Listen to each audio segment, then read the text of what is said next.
Así y Asá Radio. Libros en el aire. 10, 9, ignition sequence start. Así y Asá Radio. Reseñas.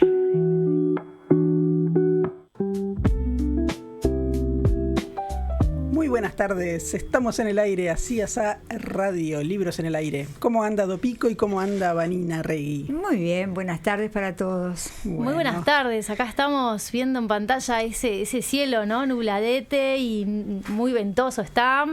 Así Sí. que primavera, no sé, creo que estamos en otoño. Una primavera un poco traicionera, capaz, Sí. que se divierte un poco. En fin, bueno, Dopico, Sí, cuéntenos, tenemos usted vino, mucha cosa. la vi que vino cargada, voy a decirlo, que la peleé tantas veces en el año de que usted no cargaba los libros, Es esta vez verdad. vino cargadita. Bueno, ¿Qué trajo? elijo no traerlo. Pero esta vez no tuve mucha opción y algunos quise traer de verdad para por lo menos, si bien no los voy a reseñar ahora, en este momento, sí me parece justo que se sepa que están en la vuelta, que es un material interesante de lectura, fundamentalmente porque es una editorial que nos parece muy seria, que es Sitio de Poesía, y bueno, nos acercó los últimos títulos de Sitio de Poesía. Entonces tenemos a Neuma, Cuadernos del Viento, de María Laura Blanco. Tenemos Club, de Teresa Corondi, que se va a presentar próximamente en Mercedes. Y no se presentó allá, no ¿Se estuvo presentó? Quijano, me parece. Quijano, hablando. Daniel Quijano estará Justo allí. nuestro compañero. Exacto, yo pierdo la noción del tiempo. Diario del Forastero, de Luis Pereira Severo, que también sí se presentó la semana pasada, Sí, me parece. yo leí por ahí que Álvaro Ojeda puso un comentario así en su muro de Facebook muy elogiosa de lo que fue la presentación y el libro. Así que bueno, promete mucho. Muy bien. Y sí voy a seguramente, bueno, de todos haré algún comentario, pero fundamentalmente de lo que le pasó a la flor. Bueno, título precioso, además, de Eduardo Nogareda, y bueno, que se retrasó justamente por la situación fatal, sí, ¿no? de su muerte, la presentación de este libro, y se pasa para diciembre. Entonces, si bien ya están los libros hace un par de semanas en la vuelta, la presentación será recién en diciembre. Perfecto. ¿No? Sí, ¿qué me quería decir? No, y que veo que tenés más cosas, así que bueno, no sé, ¿qué más? Tengo mucho. Hay algo que es como 2 libros, porque tiene las hojas del libro y tiene muchos papelitos verdes. No, es que muchos está marcadores. Muy primaveral, lleno de verdes. Todos los post-its ahí. Sí, yo quise mostrar que lo había leído de alguna manera. Bueno, si haces el truco, vamos a decir que acá traje algún papelito rosadito de última. Bueno, la realidad es que no vengo a presentar Poesía Incompleta de Hugo Achugar. No vengo a presentar eso. Mira, me estoy mirando en la tele, qué copado. Entonces, no vengo a presentar Poesía Incompleta de Hugo Achugar, de Editorial Yaburú. Lo que vengo a hacer es comentarles, lo que me está pasando cuando empiezo a leer este material. Bien. Que de verdad está leído ya. O sea, ¿no? que es una especie de confesión de lectura, sí, podríamos decir. Sí, confieso que he leído. Confieso que he leído. Primero voy a hacer algunos comentarios de Hugo Achugar, porque es una figura que culturalmente es muy importante, sí, claro, y que es muy reconocida, pero bueno, habrá quien no sepa nada de Hugo Achugar. Yo que sé, alguien que esté escuchando en este momento que no sepa de quién hablamos. Entonces, bueno, decir que es un uruguayo, que es profesor de literatura, un profesor uruguayo, egresado del IPA. Es crítico literario, es escritor y, en dictadura es destituido y viaja a Venezuela. Allí trabaja como investigador en el Centro de Estudios Latinoamericanos Rómulo Gallegos en Caracas. Y bueno, también en en la universidad en Estados Unidos estuvo trabajando, y en Uruguay, en Humanidades, estuvo haciéndolo entre 1988 y 2010. Y también se desempeñó como director nacional de cultura entre el año 2008 y 2015. Es un escritor que ha abordado el ensayo, ha abordado la narrativa. Yo preparándome para hoy, resulta que me entero que tiene publicadas 2 novelas. Yo sabía de su rol, por supuesto, como ensayista, ¿no? Como crítico, por supuesto como poeta, pero bueno, no tenía la información de sus 2 novelas.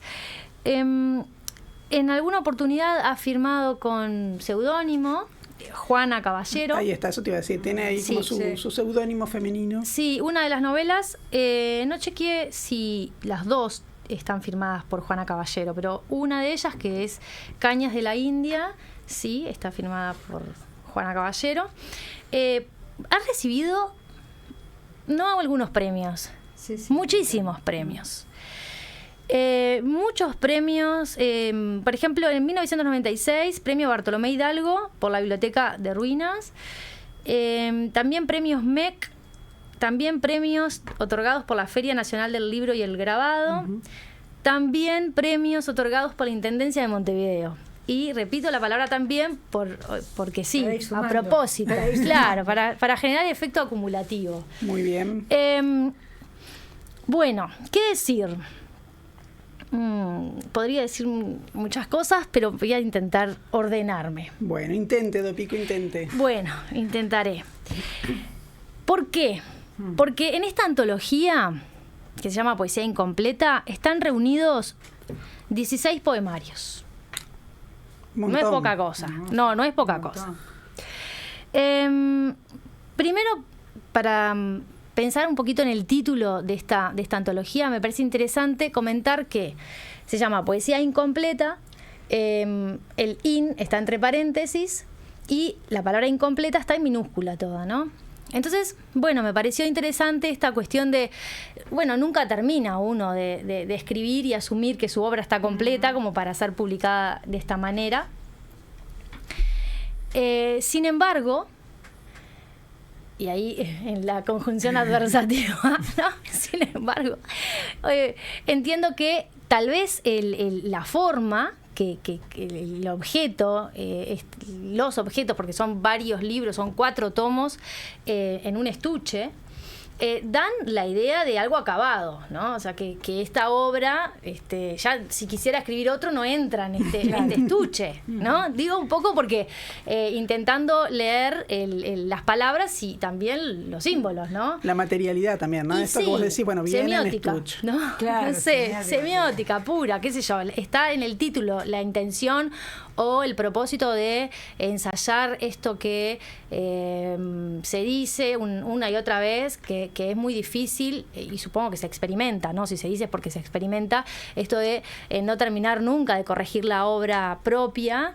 Y de hecho, cuando se presentó esta antología, fue presentada en la Feria del Libro, esta del 2025, porque esta es una edición de este año. La presentó Gerardo Ciancio en la Feria Internacional del Libro. Y bueno, daba cuenta de que justamente para esta ocasión el poeta estuvo también repasando incluso aquellos textos de antaño. Claro. Entonces sí, en este afán de terminar nunca se acaba, pero lo que digo es que la propuesta, por lo pronto material, como dice Vanessa, da la sensación de que sí, como si esto fuera de verdad legado, es importante, es el legado. ¿Por qué no convenimos ¿viste? que hay un juego poético entre la convención del espacio, la de la palabra, los paréntesis, la puntuación? Está perfecto. Sí, hagamos que excede juguemos. Los textos poéticos que están dentro de cada libro y en realidad toda la propuesta está cargada de elementos. Toda la propuesta. Y es una edición muy elegante. A ver, son libros grandes, con mucho espacio, con letra también de un tamaño cómodo para la lectura. También al respecto tengo que decir que la caligrafía varía. En el mismo tomo, la caligrafía varía, supongo que respondiendo tal vez a la caligrafía original. Yo no tengo los libros iniciales como para comparar, pero hay una variación allí en ellas. Y también en el tipo de papel, a veces cambia el color, otras veces cambia la textura, y eso de verdad es una propuesta interesante, porque los que vamos a leer, o como en mi caso, ¿no?, que leemos la obra de Achugar a partir de esta antología, es mucho material, ¿no? Entonces uno agradece esos, ¿cómo es? Interactuar con otras materiales. Sí, capaz que también eso te va dando la pauta que vas cambiando de poemario. Sí, bueno, el tomo 2, por ejemplo, tiene... Bueno, ahora voy a hablar de cada uno, voy a hacer un comentario general. ¿Cómo te iba a perdón, que te interrumpa, Ale. Sí. El orden, ¿cómo está pensado? ¿Es cronológico? Así vos decís, porque como venís hablando de que se recuperan libros, los primeros libros, obviamente. Bueno, eso me pareció muy interesante, porque en realidad es tiene un orden que es una cronología inversa. Eso me pareció un gran acierto, porque entonces uno empieza a leer lo último que escribió, lo más reciente que escribió Hugo Achugar, y de eso vas hacia atrás, ¿no? Vas viajando hacia atrás. Y supongo, y está súper interesante este ejercicio que supongo habrá hecho él a la hora de hacer la antología, y tú como lector lo venís acompañando de alguna manera, ¿no? Vas repasando, aunque los que somos lectores nuevos no repasamos, sino que hacemos el viaje por primera vez hacia atrás. Eso me parece que es algo bien interesante de la propuesta. Ida Vitale hizo eso también con la poesía reunida. Empezó de lo más reciente hacia atrás, igual hace una selección, no es una poesía completa, ¿no? Y lo que decía es, bueno, uno siempre, ¿no? A la medida que avanza, considera que lo mejor es lo último que fue escribiendo. Entonces, bueno, arranquemos por ahí, por lo mejor, y después llegamos al origen. Sí, esto que, viste que a veces pasa que muchos poetas, el primer libro que publicaron no lo vuelven a incluir en las antologías. Bueno, a ver, con respecto a este orden, me parece que es interesante que sepa por lo menos cómo están organizados los tomos. Como decíamos, el primer tomo tiene este más reciente poemario que se llama ¿De qué va?, que es del 2024. Luego Demoliciones, Los pasados del presente e Incorrección. Ahí se termina el primer tomo. El segundo tiene Hueso quebrado, El cuerpo del Bautista, que me gustó mucho, Orfeo en el Salón de la Memoria. Y este segundo tomo es bien interesante porque cuenta con 23 tintas que hace Adolfo Nigro para aquella edición, ¿no? O sea, esa ¿De qué año es aquella edición? Bueno, lo que pasa es que el escritor argentino fallece, ahí me matás. Esta edición es de ahora, del 2024, pero ¿qué pasa con Adolfo Nigro? Esas 23 tintas en el texto dice que fueron hechas para esta edición del 2025, pero no sé decirte más, porque tengo un dato que parecería ser contradictorio y preferiría no desarrollarlo. Hay muchas obras literarias que están escritas en varios tomos, en varios volúmenes, y esta en particular, bueno, es una obra poética que lo que hace es juntar, ¿no? Esos 16 poemarios, como digo, en diferente fuente, en diferentes papel, en diferente tramado. Y lo que en realidad me pregunto siempre cuando estamos en esto de presentar antologías, me pasó también cuando presentamos la obra de Silvia Guerra, de Mariela Nigro, esta cuestión de cuál es el propósito de la antología, ¿no? ¿Qué función? Porque, por ejemplo, una línea intelectual me parece que es bien interesante pensar en este mercado uruguayo donde las ediciones de poesía que se hacen en un primer momento de repente tiene bastante pocos ejemplares, son ediciones que ya quedan perdidas, ¿no? Que ya no se encuentran, y de la única manera que uno puede, por ejemplo, en mi caso, conocer la obra completa del autor es a través de las antologías que hagan. Pero entiendo que para los autores es muy difícil, por eso esto de los títulos, ¿no? Como poesía incompleta, o asumir que hay un seguir escribiendo y que ninguno puede asumir que ya no escribe más cuando esto se hace en vida del autor, ¿no? Claro. Entonces, y en este caso, porque por más que diga incompleta, pues sí son 16 poemarios. Sí. Hay igual una pretensión, por más que haya incompleta, de poesía completa, ¿no? No es como esto, como decir, bueno, ¿por qué no solamente publicar los libros que están fuera de circulación? ¿Y por qué hacer todo, no? Juntar todo. Sí. Que eso también a veces es interesante. ¿De dónde surge ese interés? Quizás es esta idea de, bueno, revisar absolutamente todo el recorrido. Yo no sé. La realidad es que yo creo que, a ver, a nivel de poeta, digo, el autor, ¿no? A nivel digo, autor Hugo Achúa, evidentemente hay una especie de repaso, ¿no? De encontrarse de nuevo con su obra, claro, y de bueno, es esto lo que produje hasta hoy. Claro, y tú decías hace un ratito que frecuentemente el primer libro de poesía es negado por su propio creador. Claro. Capaz que instancias de este tipo también son como instancias en que el autor siente que alcanzó un determinado nivel de solidez o de solidificación, que no quiere decir que no vaya a producir más, que se siente con un cuerpo suficientemente sólido como creador, como para alcanzar esta forma de presencia de la poesía. Sí. No ya diseminada en el tiempo, sino congregada en esta antología que es incompleta, por supuesto, porque la producción sigue. Claro, reunirla en una colección con estas características, y bueno, allí están los que habrá tantos motivos como poetas que lo hacen, ¿no? Claro. Pero la realidad es que nosotros los que salimos en este mercado, repito, que capaz que en otros lugares no pasa, pero esas ediciones con tan poco, las primeras ediciones, cuando a veces son con pocos tan limitada, ¿no? Y con pocos ejemplares muchas veces, a veces es la forma como más honesta, ¿no? De acercar todo el material. A ver, también no tiene que ver con está ordenado, como decís, de forma cronológica, ¿no? Están todos reunidos en con algunos juegos de colores, pero son a golpe de ojo son todos los tomos iguales, ¿no? Quiero decir, no hay un juego pop ni mucho menos, ¿no? Hay allí un perfil. Son, como digo, le da unidad a la edición, digamos, más allá de que cambian algunos colores de las portadas. Es muy lindo, es muy elegante, pero bueno, yo sinceramente quería, para comenzar, solamente detenerme en el primer poemario de esta antología, que entonces es el último, ¿no? El más reciente escrito por Achúa, que es ¿De qué va? ¿De qué va? Está organizado en 2 secciones. La primera se llama ¿De qué va? Y la segunda se llama Punto Muerto. La primera tiene 40 textos aproximadamente, y la segunda entre 20 y pico, 30 textos.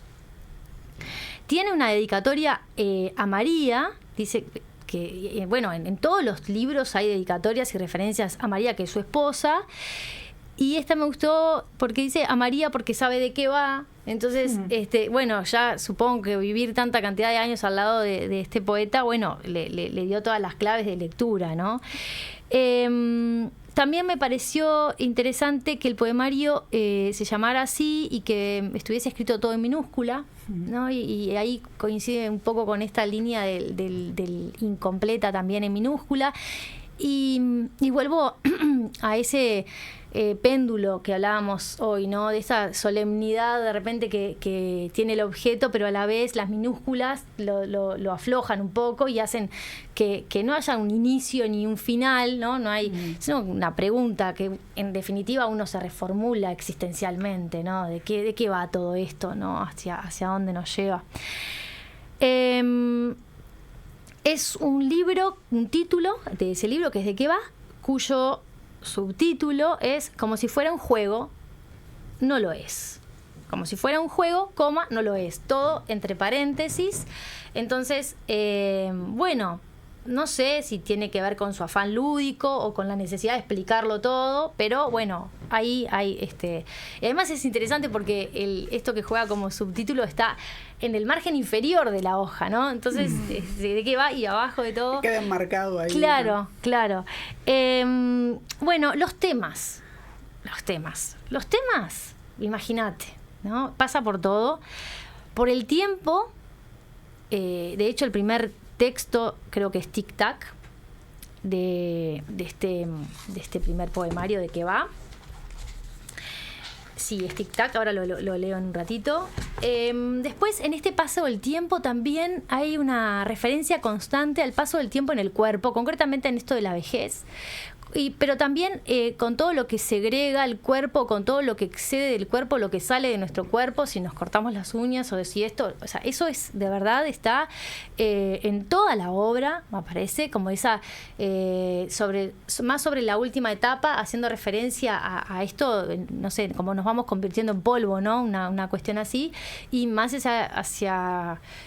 más hacia atrás, digamos, es el primer momento, referencias que tienen que ver con el cuerpo, con lo corporal, que con el manejo del cuerpo, así como registrando el paso del tiempo en el cuerpo. El paso del tiempo y registrándose como un yo con cuerpo, un yo corporal, ¿no? O sea, esa referencia a sus manos, sus uñas, su nariz, su oreja, bueno, sus bigotes, uno de los poemarios se llama así.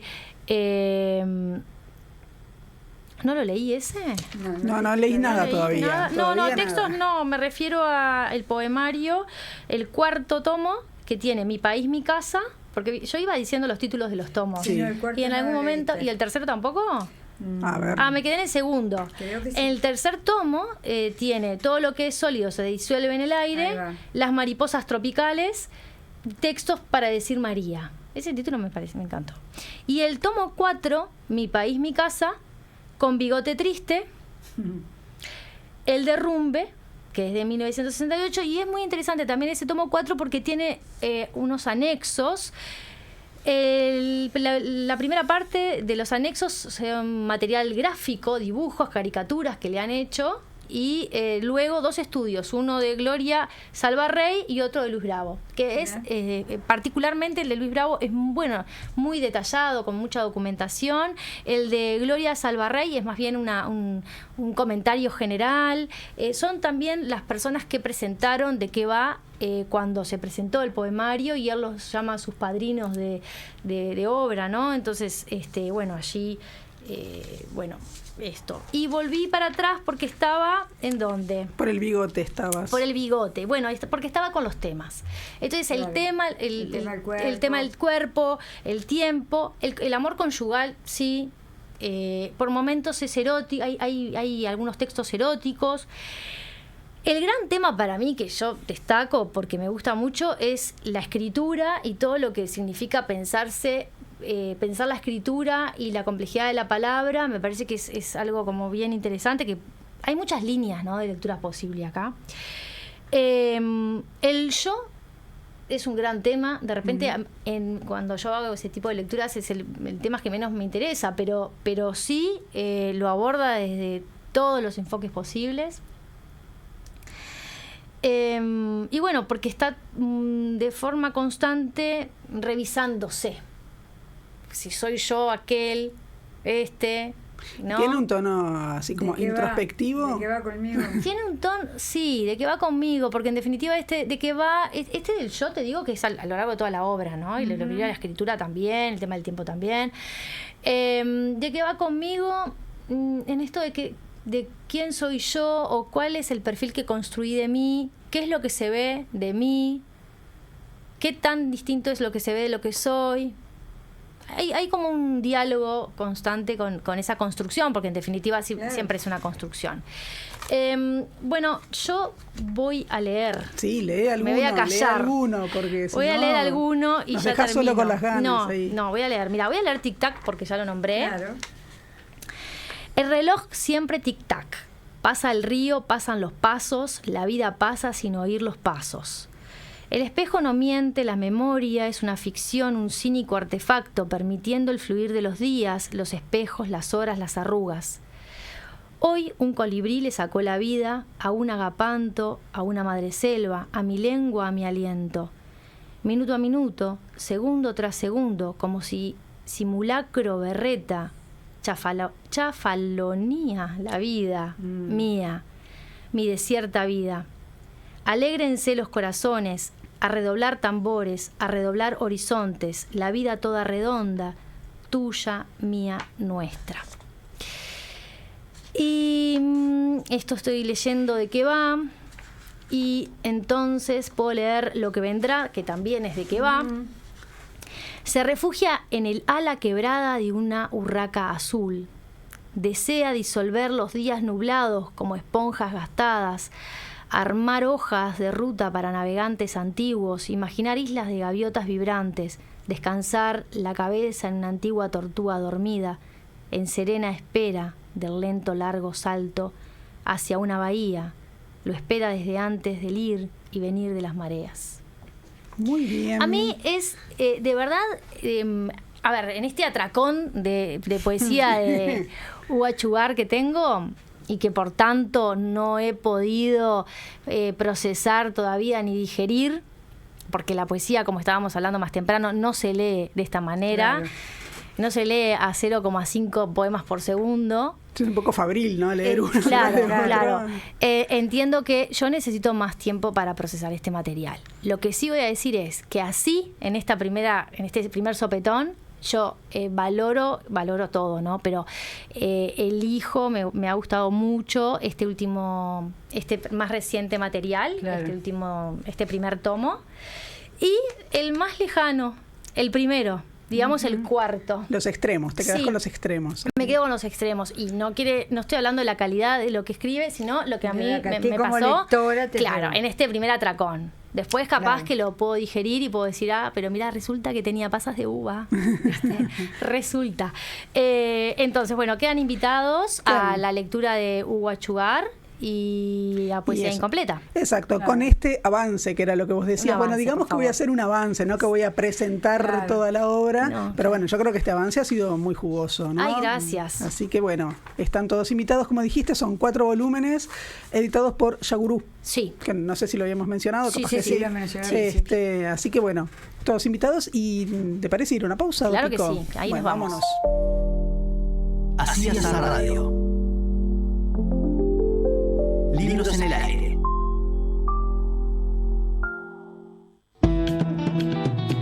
Diálogos Comanches. Las entrevistas más salvajes con Joaquín Doldán y Fabiana Fernández. Los jueves a las 17 horas. Hay una nueva tribu en tu ciudad. Voy a hacer en tu honor inventarios de pánico. Voy a hacer en tu honor. Llega una nueva edición de Estudio Z. Escuchá el periodístico de la Unidad Curricular Radio 2 y ponete al día con los alumnos de la Facultad de Información y Comunicación de la Universidad de la República. Los miércoles a las 15 horas son con Estudio Z. La voz de una generación.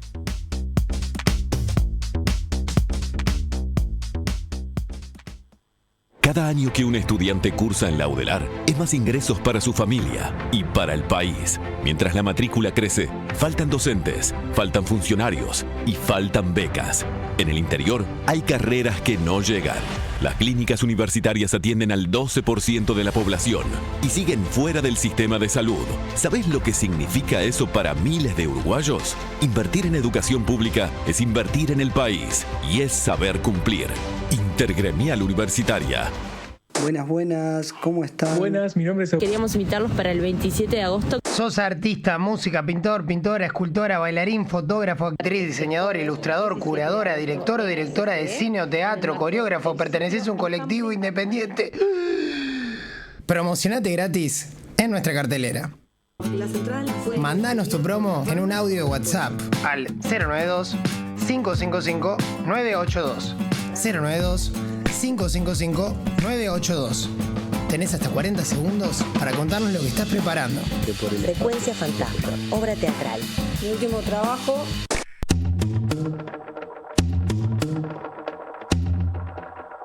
Así es la radio. Libros en el aire. Para un cachito vos cartero. Espera cartero.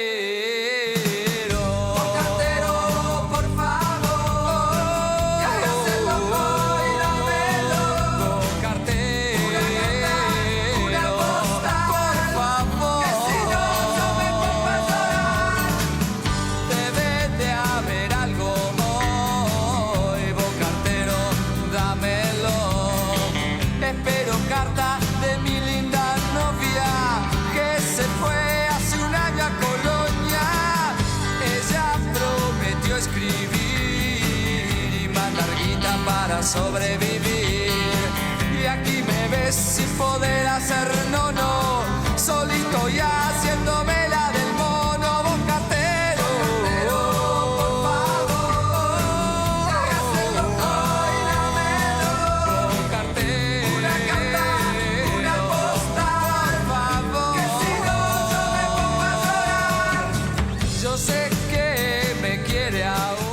Vane, qué alegría me dio con este tema, con este temón. Te sorprendí con la canción elegida. Y bueno, es que me llevó, ¿sabes a dónde me llevó? A la infancia, prácticamente. No, espere una cosa, no, tampoco. Usted es tan jovencita. No bobé, yo ninguna infancia. Yo recuerdo esto. Sí. ¿Dónde bailabas vos esto?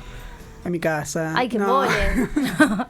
Bueno, andar contando todo, yo qué sé. No, te estoy preguntando dónde lo bailabas. Y no sé, yo iba a bailar a La Factoría, pero también iba a Midnight. Yo iba a La Luna. Ahí en Positos. ¿Dónde estaba Gabriel Pereira? ¿Dónde estaba La Luna? No sé, yo La Luna no iba. No sé. Claro, no sé, yo La Luna no iba. Bueno, ya está. En fin, bueno, Dopico, le traje esta canción para sorprenderla y arrancaron con un poquito de humor y de memoria también. Sí. Esto de la memoria emotiva siempre ayuda, porque vamos a hablar de un género muy particular que son las cartas, el género epistolar, ¿no? No sé si ustedes tuvieron amigas por carta o amigos por carta. Escucha una cosa. Yo tuve. ¿Por carta papel? Sí, carta papel, claro. Ah, bueno, yo soy producto del amor por carta, porque mis papás se conocieron por carta y se noviaron por carta. Lindo. Ay, sí, otro día les cuento la historia. Hoy no, porque si no le tomo la reseña a Vanessa. Sí, ya veo que corremos peligro. Lo único que voy a decir es que mi papá estaba en Toronto y mi mamá estaba en Montevideo. Ajá. No, mis amigas estaban en Córdoba, en Villa María, y otras en Entre Ríos. ¿De esas cartas hablabas? ¿De esas cartas hablabas? Sí, o sea, si tenías Ay, yo amigos... pensé que eran cartas de amor. No, por eso pregunté. Epistolar en general. Bueno, claro, pero ella dijo carta. Yo pregunté, ¿tuvieron amigos o amigas por carta? Bueno, usted ya flechó todo para el lado amoroso. ¿Qué le importa? Sus amigas de Córdoba. Bueno, qué mala onda. Bueno, en fin, quería hablar de cartas. Entonces, bueno, anduve leyendo por ahí, más allá de lo que uno puede considerar de la carta como un género bastante particular, bueno, porque implica una comunicación un poco particular. Alguien que se ha dedicado a estudiar estas cosas, que es Nora Bouvet, da una posible definición de carta que yo parafraseo acá y que es algo así como: las cartas son la materialización del deseo de comunicarse con otra persona que está en otro espacio. Sí, y también en otro tiempo, porque evidentemente hay una demora entre que uno escribe y el otro lo va a leer, ¿no? Va a llegar después.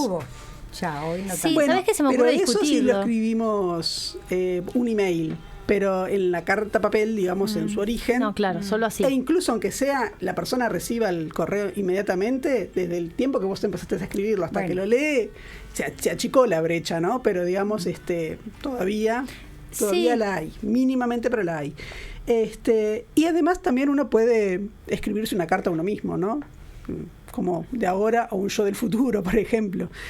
Así que bueno, está esa posibilidad de jugar tanto con el espacio de que la persona esté en otro sitio y también un poquito, quizás ahora, pero antes era más notorio, del tiempo. ¿Sí? Porque esto que decíamos, bueno, se va a leer luego. Y la carta como género tiene algunas marcas que la identifican. Si pensamos en las cartas las que conocemos, las de papel, las más tradicionales, que tienen que tener un destinatario, aunque sea uno mismo o quien sea, pero tiene que tener un destinatario. Y esa es como la más... obvia. La más obvia y, digamos, la que más se mantiene, casi que la imprescindible. Porque, bueno, uno le puede poner fecha o no, le puede poner la ciudad donde la escribió o no, la puede firmar o no también, ¿sí? Si manda una carta anónima, por ejemplo.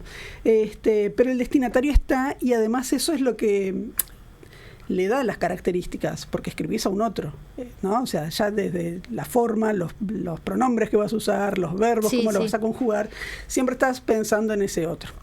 Aunque, digamos que las cartas son también un género muy abierto, porque puede tocar cualquier tipo de temas, y las cartas pueden ser cartas personales y que requieren cierta intimidad, pero también existe la carta abierta, por ejemplo, ¿no? Digo, una carta pública. Entonces, bueno, hay de todo un poco.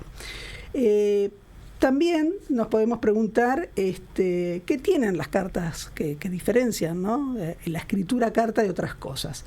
Y bueno, y en las cartas podríamos decir que hay algo más que una escritura visible y tangible, ¿no? La carta obliga a abrir un espacio de diálogo, necesariamente, ¿no? En esto, aunque esté diferido, ¿no? Hay un espacio de diálogo un poco ficticio con los ausentes, ¿no?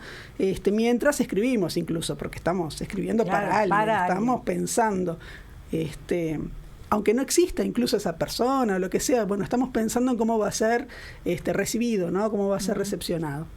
Y bueno, y esto genera, digamos, como ciertas dinámicas en las cartas, ¿no? Esto que decíamos, bueno, la ausencia y la presencia, está la presencia del que escribe y después el otro tendrá la presencia de la caligrafía, ¿no? Del puño y letra, pero también está la ausencia, porque le estoy escribiendo porque no lo tengo acá, claro, ¿no? La oralidad y la escritura. Siempre simula la carta un poco como este diálogo, como esta oralidad, pero bueno, está escrito y también es una oralidad un poco trabajada, digamos, porque uno escribe la carta, pero capaz que la reescribe, no siempre, por más que parezca muy espontánea, claro, no siempre es espontánea, ¿no? Permite como esas cosas.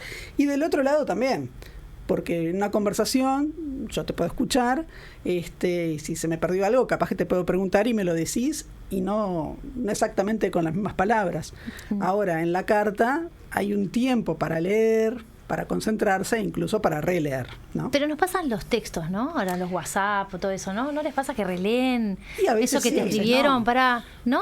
A veces sí, a veces no. Bueno, pero sí es bueno. Ya. Igual cuando dijiste los textos, pensé que ibas a hablar de la literatura en general, claro, que es una suerte de carta. De diálogo, que eso, claro, y aparte también está esa cosa diferida en el tiempo, ¿no? No, hablaba en lo inmediato, en esto, cómo ha cambiado.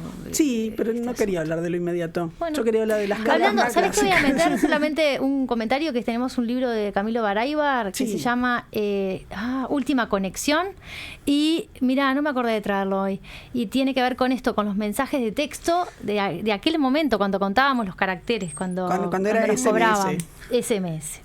No, y ahí salió, creo que el año pasado, un libro de Martín Coban también, que es El teléfono. Sí. No ese es el título, no sé si has querido teléfono o algo así, que también hace toda una reflexión acerca de cómo cambió la comunicación con la llegada del teléfono. Se llama. Hola, creo algo que se así. llama. Sí. Y cómo también ha ido siendo desplazado, ¿no? El teléfono.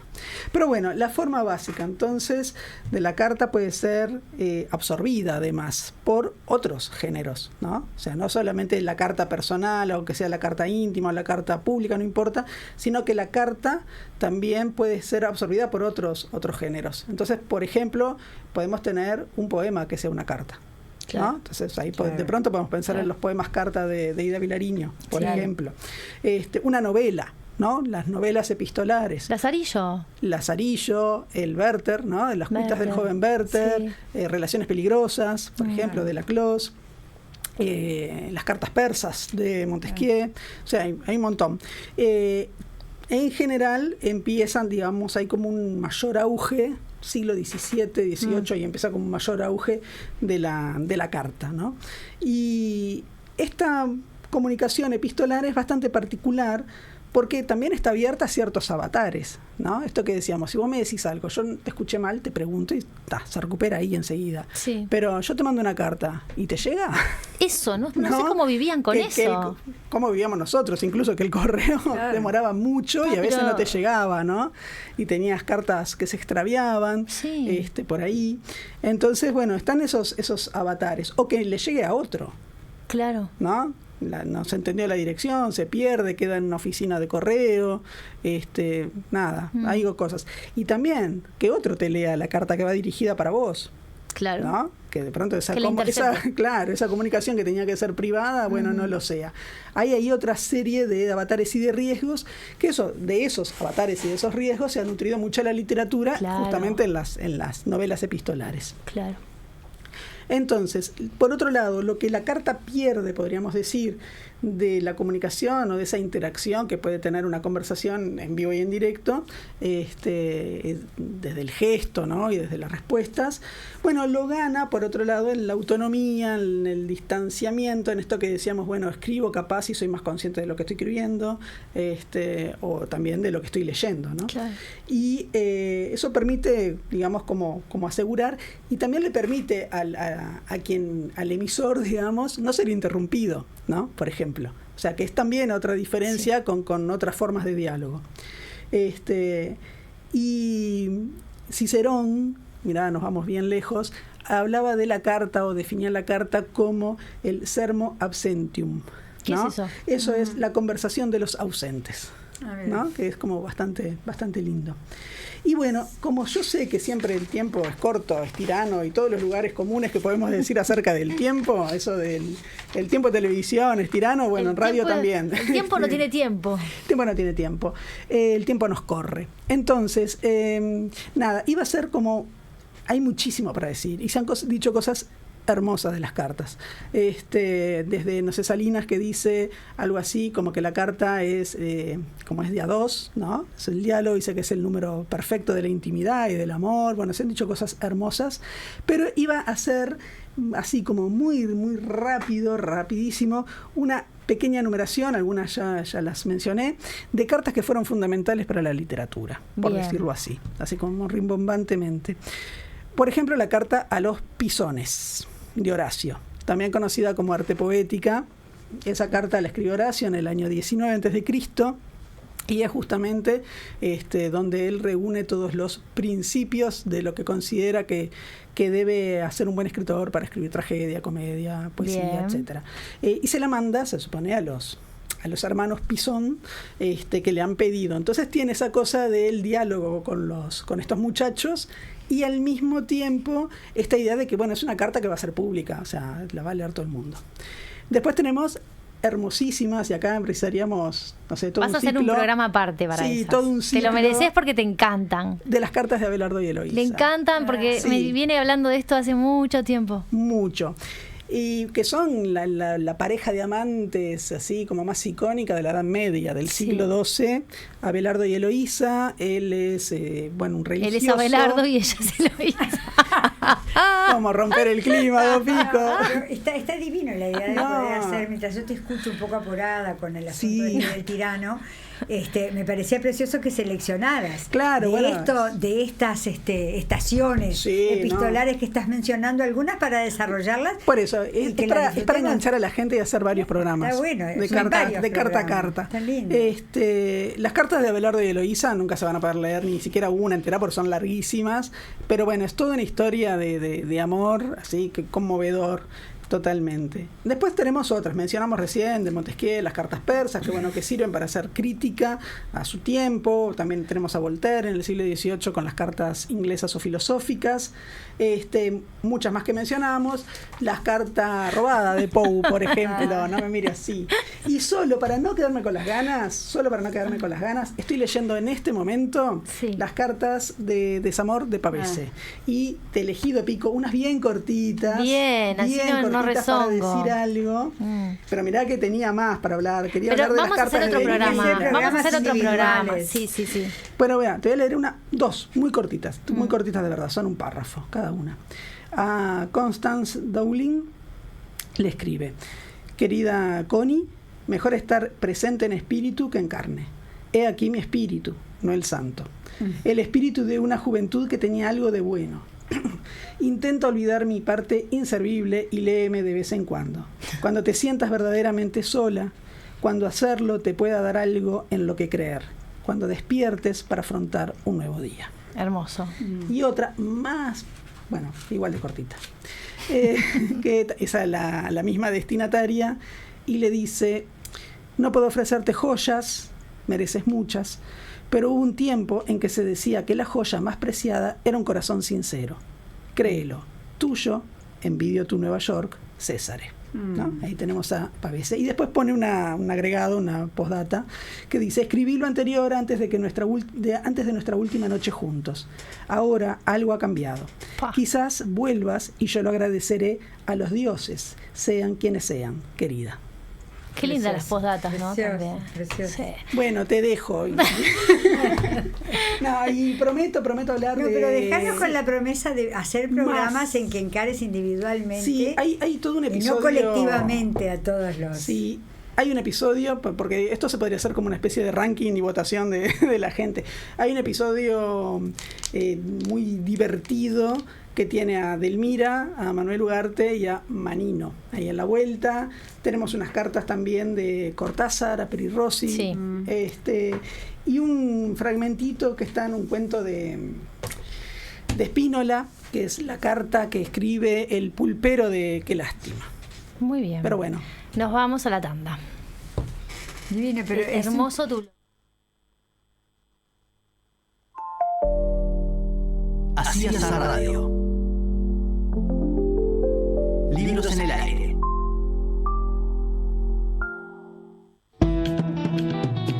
Diálogos Comanches. Las entrevistas más salvajes con Joaquín Doldán y Fabiana Fernández. Los jueves a las 17 horas. Hay una nueva tribu en tu ciudad. Voy a hacer en tu honor inventarios de pánico. Voy a hacer en tu honor. Llega una nueva edición de Estudio Z. Escuchá el periodístico de la Unidad Curricular Radio 2 y ponete al día con los alumnos de la Facultad de Información y Comunicación de la Universidad de la República. Los miércoles a las 15 horas son con Estudio Z. La voz de una generación.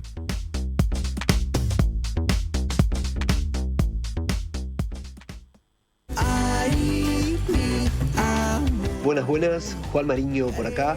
Feliz de contarles que mi segundo disco, Desempoderando las Cabras, ya está disponible en todas las plataformas digitales. Un poco de candombe, un poco de rock, un poco de folk. 8 tracks, 5 canciones y 3 cartas que hablan de amor, de desamor, de sexo y de libertad. Escuchá Cabras donde más te guste. Un fuerte abrazo para la Uniradio.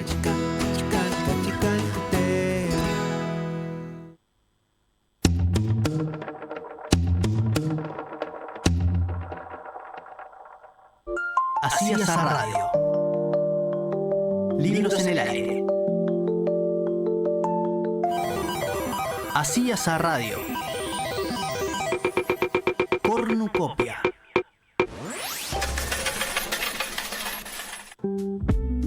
Bueno, retomamos entonces retomamos nuestro tercer bloque y volvemos con la cornucopia y hoy particularmente con Vanina Arregui. ¿Cómo estás, Vanina? ¿Qué traes para hoy? Muy bien, buenas tardes. Bueno, hoy traigo un tema, más que un tema, una figura muy interesante, cuyo nombre es María Sibila Merian. María Sibila Merian es una mujer del siglo XVII. Y bueno, yo qué sé, a mí me dieron ganas de hablar de ella a partir de que, llegaba la primavera y cuando hablamos de primavera hablamos de flores, hablamos de mariposas, a pesar de que, como dijimos al comienzo del programa, hoy es un día más otoñal que primaveral, pero de todos modos estamos en primavera. Bueno, ¿por qué hablar de María Sibila Merian? Que podríamos plantearla como la primera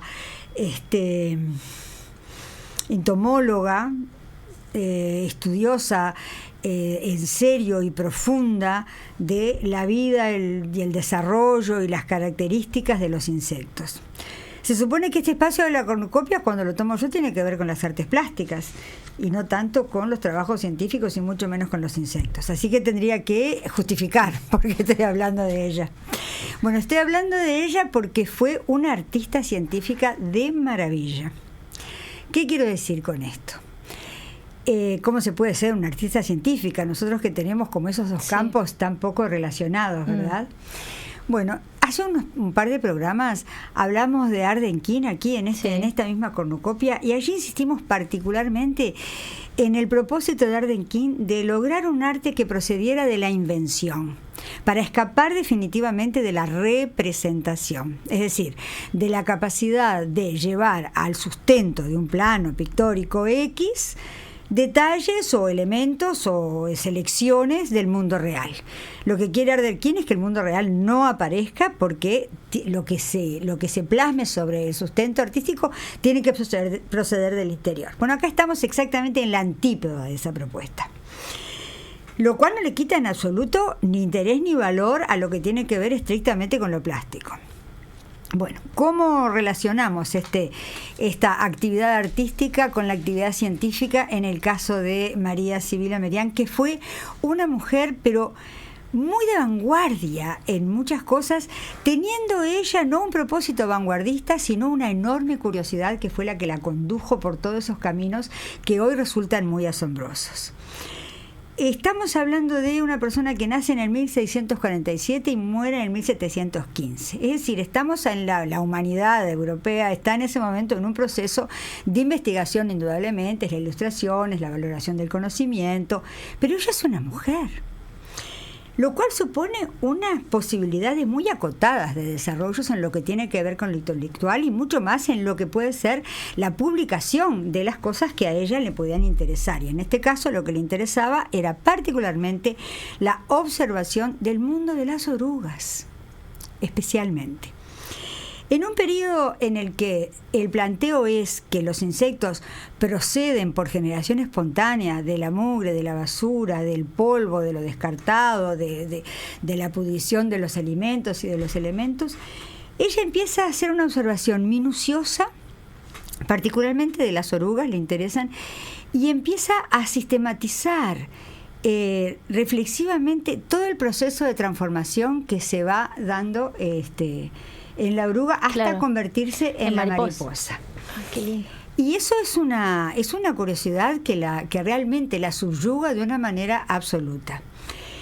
Y en esa observación, que se va sistematizando y por supuesto se va alimentando cada vez más, ella empieza a intentar producir lo que decíamos, ¿no? Representaciones concretas de lo observado.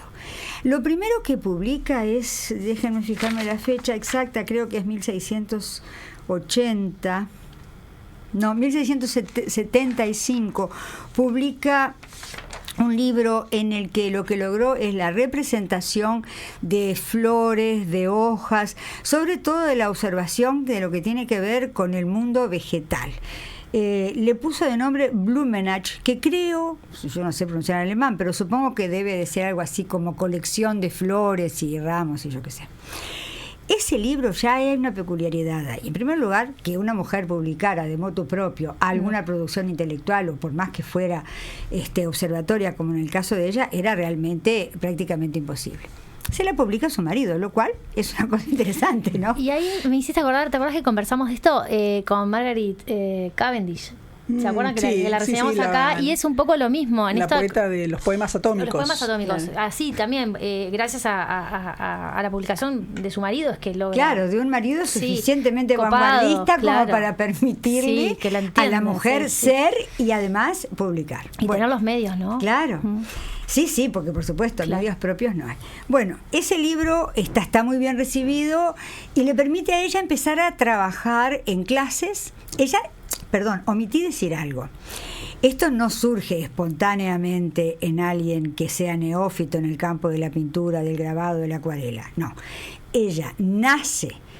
Su padre es un grabador y un artista de renombre e importante en la época, que muere cuando ella es muy pequeña. Su madre se casa por segunda vez con un grabador también reconocido e importante, en cuyo taller ella se crió, y él realmente le pasó los secretos de una serie de técnicas. Claro. Y ella maneja maravillosamente bien la técnica del óleo, la de la acuarela, la del grabado en cobre.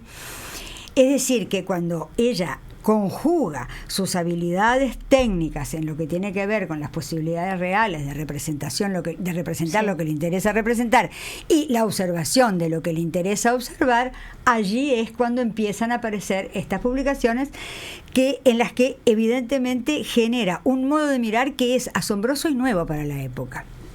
Bueno, lo primero, decíamos, era ese libro de Blumenach, que es este libro sobre flores y hojas y plantas, que le permite tomar alumnos dentro de lo que serían los marcos posibles de su género, la acuarela y el bordado, ¿no? Claro. Que, bueno, las mujeres pueden acuarelar, pintar, ¿no? y volcar allí las delicadezas de su espíritu, o lo mismo en el bordado. Bueno, ella lo hace y de ahí gana ciertos dineros. Muy bien. Pero esto también me encantó. Apenas un año nacida su segunda hija, fíjense ustedes que estamos hablando de una mujer que apenas si podían, como sucedía en aquella época, las mujeres salirse del campo de lo doméstico, y mucho menos el de la maternidad, que era realmente absorbente y captora. Bueno, con un año de la segunda hija, ella publica un libro que se llama La maravillosa metamorfosis de la oruga y el extraordinario alimento de las flores. Ya el título a mí me parece formidable. ¿Por qué? Porque tiene tanta poesía que parece que no perteneciera a un libro de observación y sistematización de un pensamiento científico, de una investigación que tiene propósito científico.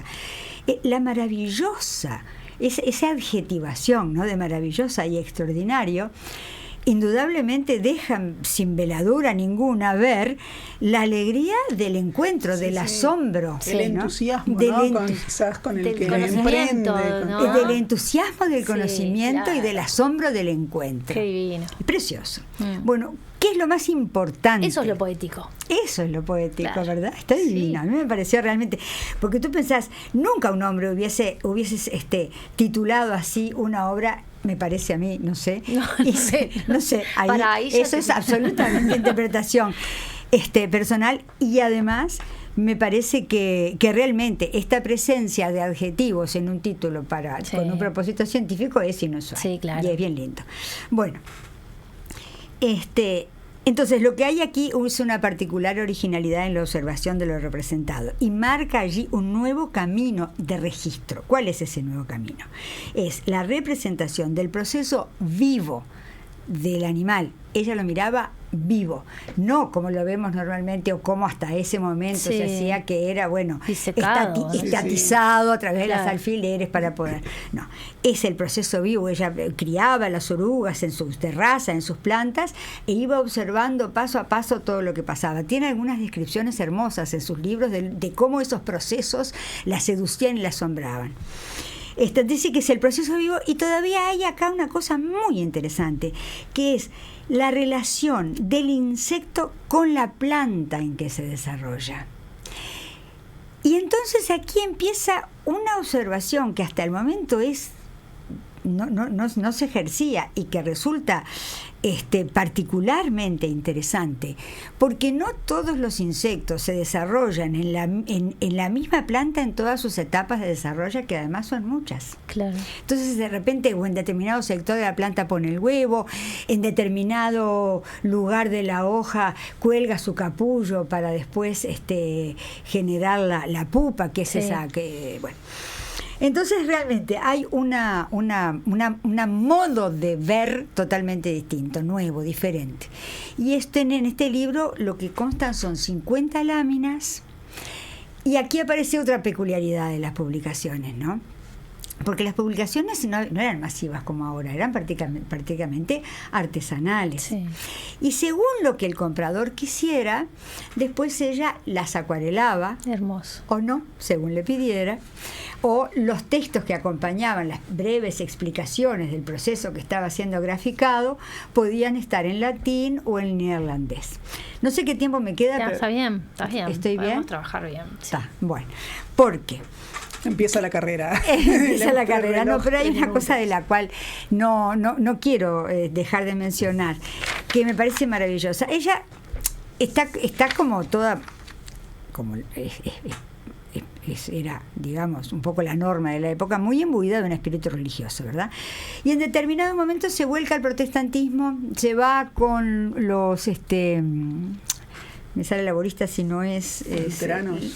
Lavatistas, que es un sector que hacen una comunidad en un castillo por ahí en Suiza, no sé qué, y ella se va con su hija allí, con su madre, pero un tiempo después quiere irse porque siente que esa comunidad no le permite el desarrollo de la curiosidad que ella tiene. Sin embargo, es allí, en ese lugar, donde ella conoce una colección de animales que ha venido del Surinam. ¿Y cómo puede ser que esa colección de animales del Surinam estuviese en ese castillo? El problema es que esta colonia protestante había intentado venirse a América. En Surinam los holandeses tenían colonias específicas de explotación de las riquezas del Surinam, y habían intentado instalarse acá, y ese proceso de colonización religiosa fracasó y volvieron. Pero hubo quienes volvieron con representantes de esa fauna mínima de víboras, lagartos, mariposas, escarabajos, con cositas. Todo aquello que era exótico. Claro. Que era exótico, y que además se inscribe dentro de este proceso de curiosidad científica que un poco baña la época.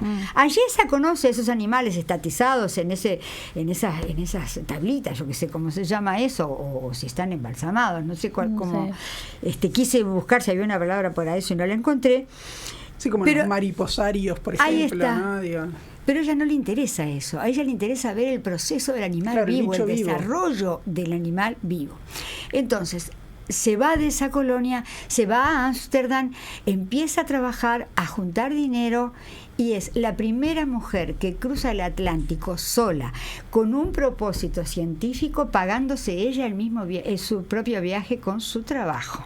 Sí, la excepción de la excepción. La excepción por donde lo mires. Por donde lo mires, ¿verdad? Está 2 años en Surinam estudiando, vuelve y ahí publica la metamorfosis de los insectos de Surinam, que es un libro ya con 60 láminas, con niveles de representación que son absolutamente asombrosos, no solamente desde el punto de vista artístico, sino por la temática y la conexión de los mundos que en principio estaban como separados, ¿no? Europa por un lado, América por el otro, y que ella establece una serie de conexiones que son realmente cimientos para investigaciones posteriores. Una pregunta antes de irnos. ¿Y dónde se consiguen esos libros como para ver? ¿Cómo se accede? Bueno, mira, yo confieso que los robé en una librería. No, que me encontré con María Sibila en el mariposario de las cataratas de Iguazú. Ahí, en el mariposario, había un cartel que decía el nombre de ella, la primera, no sé, definidora, no sé cómo se dice, de la metamorfosis y del proceso de metamorfosis en las mariposas. Entonces me anoté en algún lado porque me resultó súper interesante. Después me puse a mirar acá y hay cosas, y hay en internet reproducciones. No te voy a decir que sean infinitas. Por supuesto que en Holanda hay museos donde están tenidos a las temperaturas y en los lugares y todo, porque ella además trabajó sobre distintos sustentos, sustento de papel, sustento de vitelo, que es una piel de ternera muy especialmente curtida para eso. Y después encontré un libro de una mujer que se llama Natalie Semon, que es con Z, Semon, y ese libro se llama Women on the Margins, que Mujeres del Margen, o algo así, que trabaja con 3 mujeres, una católica, una judía y una protestante. La protestante es ella, y en las páginas que se dedica a María Sibila hay una cantidad enorme de datos y de todo su proceso, que está muy muy interesante, incluso sustentando una cosa que a mí me parece importante, y con 2 conceptos más termino, que es que si bien ella termina creando una obra de particular interés artístico, de particular interés científico, lo que la impulsa es una curiosidad que está sustentada en el profundo respeto a la creación divina. Ella considera que hasta los más pequeños animales, hasta los gusanitos que crecen al costado de la basura, son criaturas divinas y son demostraciones de la infinita perfección de la creación divina. Una maravilla. Entonces, en ese marco conceptual, me gusta cerrar con esto, ella cuando está en el Surinam trabaja, por supuesto, con lo que ve, pero tiene clarísimo que los que son originarios de esas tierras, los que pertenecen a las tribus originarias, tienen un conocimiento experiencial de todo lo que los rodea, que ella respeta. Y absorbe de ellos un montón de información que luego va a ser fundamental para su trabajo científico de cabeza europea. Pero eso me parece maravilloso, que haya respetado ese caudal cultural de gente que era considerada salvaje, de 4ª categoría humana. Y otra cosa que me gustó, que pone en algunos de sus libros, es que veía que las condiciones de esclavitud tan siniestras y tan dolorosas de esta gente hacía que algunas mujeres tomaran beberajes de raíces o de plantas de allí, que bien las conocían, para lograr el aborto, para no traer otro esclavo al mundo. Y esto lo expresa sin juicio, sencillamente lo cuenta. Y estoy hablando de una mujer de espíritu cristiano y europeo y blanca. Muy bien, y estamos yéndonos, ya nos fuimos. Hasta la semana que viene. Hasta la semana que viene. Así es la radio. Libros en el aire.